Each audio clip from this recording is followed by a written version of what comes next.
आज यौम अतफाल है, यानी चाचा नेहरू का जन्मदिन। इसके मौके पे मैं आपके सामने कुछ कहना चाहता हूँ। उम्मीद है आप गौर से सुनेंगे।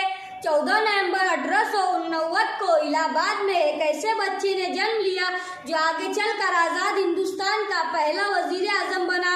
वो बच्चा कौन था? जी हाँ, वो बच्चा पंडित जवाहरलाल नेहरू थे, जिन्हें बच्चे प्यार से चाचा नेहरू भी कहते हैं। पंडित जवाहरलाल नेहरू को बच्चों से बहुत मोहब्बत थी, इसीलिए उन्होंने अपने सालगिरह के दिन बच्चों का दिन यानी यौम अतफाल करार दिया। इसीलिए हर साल 14 नवंबर को सारे देश में बच्चों का दिन मनाया जाता है।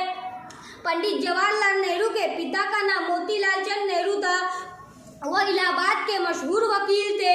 पंडित जवाहरलाल नेहरू आला तालीम हासिल करने के लिए लंदन चले गए। वहाँ उन्होंने बैरिस्ट्री का इम्तिहान पास कर वापस आए तो उन्होंने देखा कि देश अंग्रेज़ों का गुलाम हो चुका है, अंग्रेज़ हिंदुस्तानियों पर जुल्म व सितम ढा रहे हैं।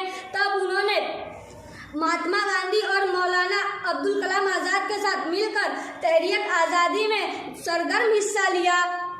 आखिरकार 15 अगस्त 1947 को हमारा देश आज़ाद हो गया और पंडित जवाहरलाल नेहरू को मुल्क का पहला वजीर आजम बनाया गया। वजीर आजम होते हुए भी वो बच्चों के साथ घुल मिल कर रहते थे, क्योंकि उन्हें बच्चों से बहुत मोहब्बत थी। आखिर में मैं तमाम बच्चों के लिए एक शेर पेश करना चाहता हूँ।